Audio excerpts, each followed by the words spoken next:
Aldeburgh Festival takes place here at Snape Maltings on the Suffolk coast in a magnificent set of converted 19th century buildings. It was the brainchild of the English composer Benjamin Britten in the 1940s, and he ran it with the English tenor Peter Pears, his partner in art as well as in life. In 1967, the main concert hall here was created, and since then many more of the buildings have been converted to other halls, rehearsal rooms and so on.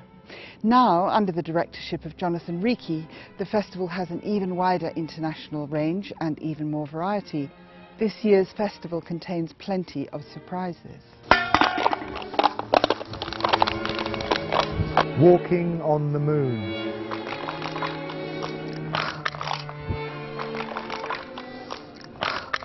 Jonathan, there's a huge range of music that takes place here at Aldeburgh. Can you give us a flavour of that?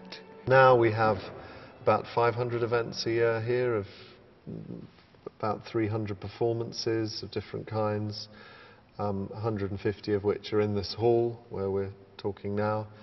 And we have a huge amount of work involving nurturing talent, from school-age children through to the most talented 8 to 18-year-olds, through to the young professionals who are part of the Britten Pears Young Artist Programme, through to our residency programme, which is for artists in the middle of their careers who need time to experiment or refresh themselves or try new things.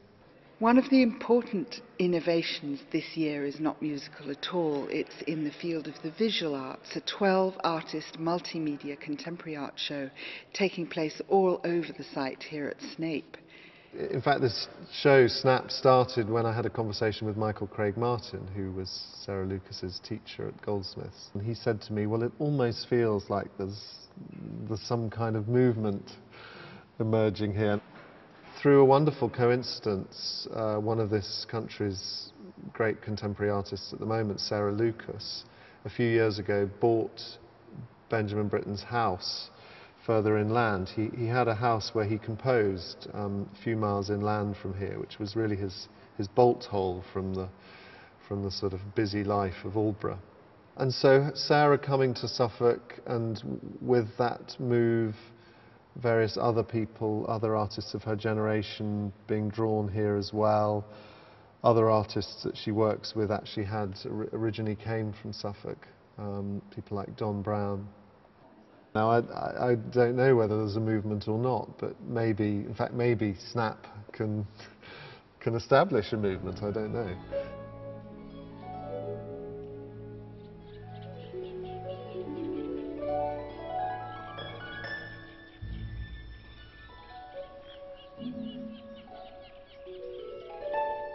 I'm with Abigail Lane, one of 12 artists in Snap, and the organiser of the event.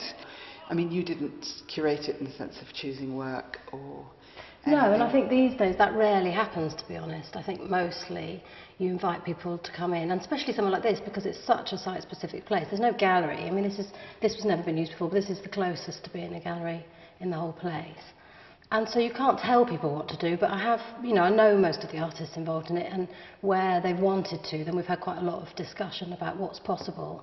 And I've definitely encouraged people, like someone like Johnny, for example, who would normally show photographs in frames or something. I definitely encouraged him to be braver about it and try it. Why not? It's a good place to try something out in the derelict building and stuff. So that's Johnny Shan Kidd, whose photographs are pasted onto the brick wall. Yeah. Yeah, it's literally like postering. Yeah. Oh, which you wouldn't normally do that, and when opportunities like that don't always come about. And similarly, with me being able to use the derelict space and stuff, I mean, it's not the kind of thing you can just do any old time in any old show.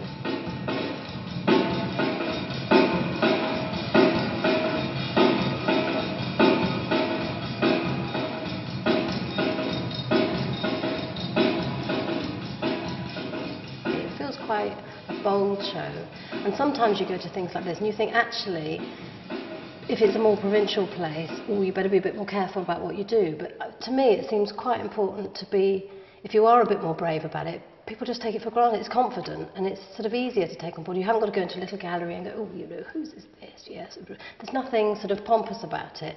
And I've seen like loads of people, Simon's Billboard, everyone who comes here, I mean today's a drab day, but on a sunny day, everyone is being photographed in front of it. It's become this sort of iconic thing. You know, people seem to be not in the slightest bit intimidated by it. Jonathan, there's a huge range of music that can be heard here all year round.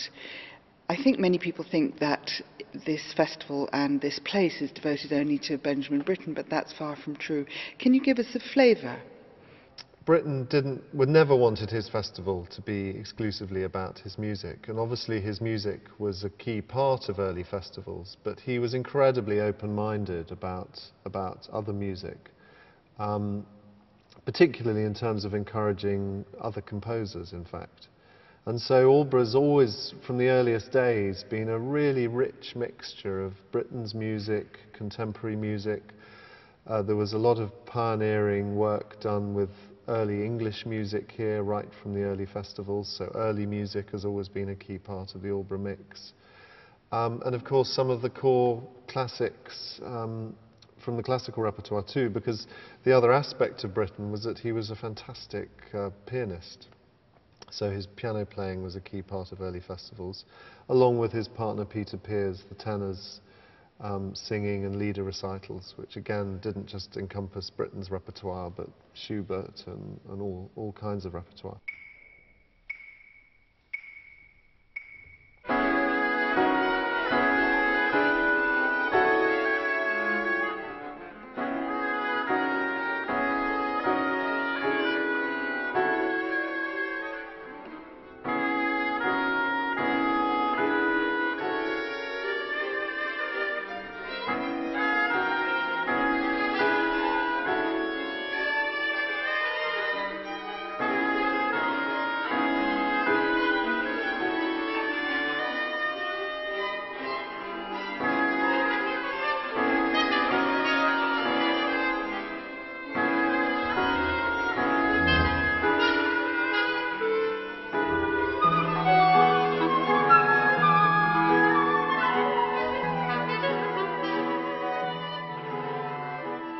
And what about plans for 2012 when the Olympics come to London? As part of the Cultural Olympiad, I believe you're planning a world orchestra.